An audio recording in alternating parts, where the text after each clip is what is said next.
started. We've not even, while it's downloading this, I'm going to go at the top and I'm going to show you all these are based on the package name that we gave. Remember the package name, the reason why we gave the package name is all of these are generated under the package name Lul Solutions, this package name, okay, that we gave. So if you just have a look at the first, so in the directory, inside the root directory, it generated all of this package.js.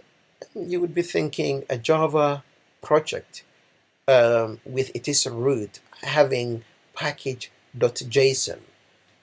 What's going on? But again, our application is a Spring Boot application as well as a React application. So React is a JavaScript. A Java obviously for it relies on npm to manage its dependencies, and this is why we have JSON in the root, package JSON in the root. So yeah, README, you have all these things it's generated. These are the stuff for the Docker. One beautiful thing about this is it gave us our application is a Docker ready. So even MySQL Docker, if I just run that MySQL YAML file, it will generate, it will download a Docker image of that to my computer, given that I have Docker installed on my development computer. It will download that, put it here, and then it will get the configurations from this generic app YAML, which references that, and also Sonar. Another thing we've specified was Elasticsearch, so we can also download. Remember, our application requires to connect it to a database, MySQL database. I can just, if I have Docker installed, I can just use this, or I'll have to use a local database, or even I have to connect it to a remote database from the application's application properties file of YAML file inside Spring Boot. But also Elasticsearch here, but also we could use Docker database running locally. We could also have a Docker Elasticsearch server running locally. It generated this for us. Also, this application, this app.yaml, it creates our application. Basically, it changed our application. Our application is normally, like I told you, is a Spring Boot application with front end React, and then when it compiles and everything is ready, and it has to be compiled, and then it takes all that source code, binary code that is ready to run, and either locally on your computer or another computer on another server, and then it wraps a Docker container. It wraps the Docker. So then this will give you a Docker image that you can take with your application, your Tomcat, your React. Everything is in there, and then you can put it to a server. So this is very powerful, just to integrate Docker into your Maven project. Basically, the project we've chosen is a Maven Spring Boot project. Basically, is a lot of work. So also the Maven script here, the reason why we have Maven MVF, this is a Maven wrapper. So that means you don't have Maven installed. You don't need Maven to be installed on your computer to run this generated project. So even it comes with the Maven wrapper here that knows how to run the commands locally. The Maven POM XML file for the project, the resources. This is where we have our resources, and the resources is the Spring Boot configuration application stuff, where this is the development computer, the development configurations of a Spring Boot, where you store. This is a production one, and also this is the generic one. Logback configurations and all that kind of stuff are in here. The other thing, one of the beautiful things I like about Jhipster is it gives us the integration of Liquid Base. Liquid Base is fantastic. It took me about a week or something to understand how it works, but when I've learned how it works and how much I use it, and basically you'll be surprised. What this does is it's something called change set. How do I describe? Is simply you have every time it just watch your database, okay? Tables. It can create tables, it can insert tables given the configurations you put in here. You can even it is some kind of connector between your database and as well as your MySQL. Let's say MySQL database as well as the your application. So if you change an entity definition design and then you run it, it generates something called log set or log change logs, and then from that, and then when your application runs, it just applies to your database. And for example, you've removed a column and then it adds, you created a new table, it adds, you insert some data in here directly in there. So it has a master file you control it from, and also a list of all your, this directory has all the change sets there. And it has also, it knows it doesn't run every time, so it has inside your database table, it adds some tables that have some called it does some checksums and all that kind of stuff. It knows the last changed, it has been applied, whether it needs to run and all that kind of stuff. So it's very cool stuff. Sorry about that. I'm gonna move on security. Now this is the Spring Boot application stuff we've gone into, like under the security we have all these things configured, like a jot with this JWT stuff. We have the filters. It makes sure that our application has a login username and roles that everyone cannot be accessed and all that kind of stuff. So that security goes on in there, and there's a security configuration in the configuration file as well. So it's in this is where sorry, in here where you specify, you know, who can access which page, which entity, and which class, and all that kind of, who has which resource, using Spring Boot Spring security in there. Let's quickly this is the your application's main Spring Boot application configuration file, starter file, where the application starts from. Configurations, all these are configurations that you can see. And remember, Spring Boot does a lot of things for us in the backend. So you can have automatic, like minimum configurations that your application will run on. It will auto configure it for you. But at the same time, it gives you the hooks. But for example, for you to the options, like within the properties file, how you want it to be configured. And you also have these classes where you specify your configurations, like Elasticsearch configurator. There's liquid-based. Every integration we have, the configurations could also be specified in here, and automatically they would be picked up. Spring Boot will load it for you and then it will use these overwriting configurations that you have specified in here, so that your application behaves how you want. If you want it to connect inside, for example, in here, what's this one? Where's the database one? My SQL database one. In there, you can just configure so that your database connects to MySQL database, and also it uses the production database file configuration file from the top. We've seen the YAML file and that kind of stuff. So this is where you control your application. This is the REST stuff. This is where the web. Remember, we have not added our own code yet. This is the generic stuff we're looking at right now. All the stuff that have been generated in here are something like email not found, already user always already exists, and all that kind of stuff. These are under the errors folder. The rest, but if we go out of the errors, we see that the paginations, utils, all that kind of stuff. But what I'm interested is resources, if I can't find it from here, where the RESTful APIs are placed into. But anyway, let's move on. The repositories, if you can see that, where this is where my SQL repositories that I was talking about in the previous video, my SQL Spring Boot repositories files are basically stored when things are going to the database. This is our configuration files for the testing. Actually, let me just, from there onwards, if you have a look at where it says everywhere that starts with test, our application route is divided into two: tests and main. Main is the normal code you develop. Tests is the code that tested that code we developed. So even it generates tests for us. And this, what you're looking at, is the Java tests, as well as it generates the JavaScript tests here for us. This is where the information in the liquid base, like I said, you can also tell the structure of your database, and then it creates the structure, and also you can pass information into it. Like here we're passing the CSV file of the users that when the application runs, it automatically puts in for us, like, and the authorities and the, you know, the relationship between them.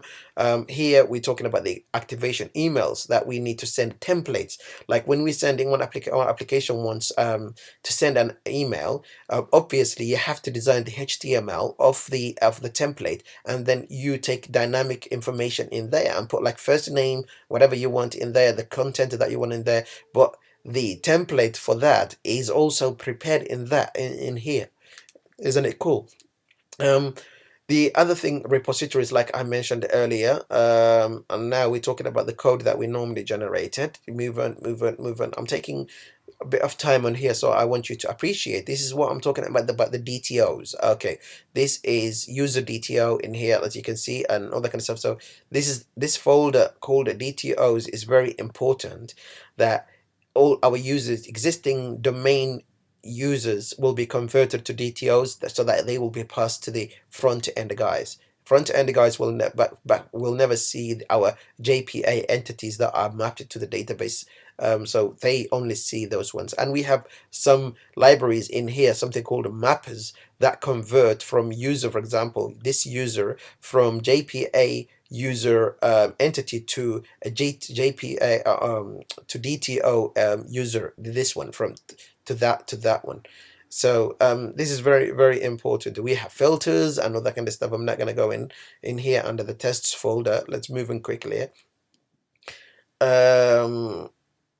Yes, the link to information in there. This one is account testing unit, webpack information. Now we're talking about like generating JavaScript front end stuff. Like as you can see, the webpack, now we have webpack common, which holds the webpack configuration common stuff, and specifically these two files, webpack files, extend this webpack common file, and and this is the front end stuff, where they are under webpack package configurations. So it's not designed, it's not used for Java. Basically, that's just the front end. And the static information, where our images and CSS files and PNGs, everything is configured under this directory, web app static. By the way, the React application will be on the web app. It is source code. When it's source code, remember, I'm gonna say source code again, where it sits when it's a source code, and where it sits when it's a binary code. Basically not binary code, but like output compiled code is different. Everything Java, and also Spring or whatever Java, and the front end React, when they're ready to be run, they are put into the target folder, and under there are different, for example, all the React stuff will go under a folder called www. But when we editing stuff, when we want to design the source code that this www folder will be generated from, it sits under web app, basically mainly under that folder, subfolder called app.txt. I'm going to explain more later, but this is just the generation part of it. So there's so many stuff that I cannot go on. It will take forever if I move on. But if you have a look at this, now you can see that our application is running. It's not running, but it's been generated. So what we'll do is I'm gonna clear this, so that I have, and I'm gonna do just ls. So this is actually let me do, so that you can see the tree of this. So if I do clear, let me clear this and do tree, and it'll show me. Oh my god, that the problem is because we have a package nodes node module file folder, which is crazy, that it has a lot of subfolders and all that kind of stuff. So what we need to do is we need to clear this, and then we need to tell tree, and I'm gonna say ignore, capital I means ignore node modules. So we see a shorter version. Now, yeah, that's much better. Even though I think it's still longer. Actually, no. I think I'm going back to the old one. Is it? So just web dev in there. There's another long one that we might have to. So this is JavaScript. testing stuff. So we can also ignore the testing stuff. So, but there's a lot of stuff that you can see. You can just to see the tree, how they are, and we might have to ignore a lot of folders.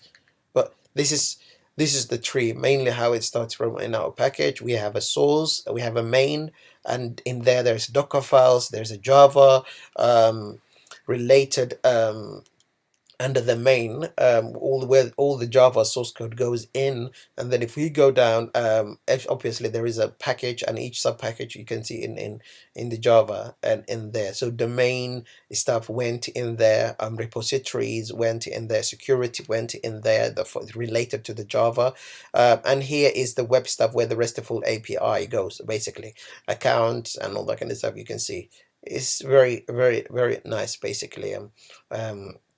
How this is configured.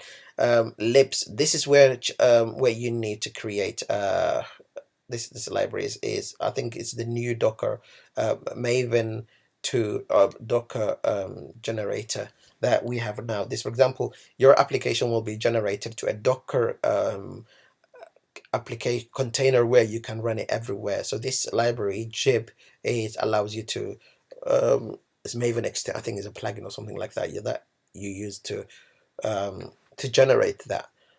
Previously, I remember we used to use something called Docker file, but I think they recently, Jhipster guys, removed this and replaced it with this Jib plugin that allows us to generate Docker images. Resources in here, you go. So resources is outside the is a big directory which is outside there, and then you can see in here what's in there. This is the web app where the React stuff basically would be based. As you can see, this is using TS, which is the TypeScript shortened for TypeScript, or TSX also is another TypeScript extension that these use. So the front end of the React application uses not just a native Java. There's two ways obviously to write your application. One is just when you run, for example, if you run your React Create application, it will give you a JavaScript, but also you can tell the script version of it, and you can say I want a TypeScript version rather than just a plain JavaScript version, and that will give you this as well, which is something like this, where all your files will have this TypeScript information. It is very nice because as a Java developers, we like to know our variables or types are strongly typed, where like we won't be able to put something like in JavaScript. That we have a var, and you can put it in any value you want in there, whether it's string or something like that. It's some of the things that we don't like when we got to Java, and the TypeScript is the solution for this kind of stuff, where JavaScript is made of TypeScript, strongly typed language, and also it's more like, if you see it, you'd think like you're developing a Java application actually, which is very nice. So all of these are the React, which for stuff that I'm going to explain later. This is the where you have the models and all that kind of stuff. It's a lot of code, as you can see, React code and JavaScript stuff that has been generated, where the images are and all that kind of stuff. You can see the tests. If you look at the root level, where the test starts from, it doesn't start from there. Tests, and your code is generated into two. So what we'll do is now, because the code is generated, I'm going to open it.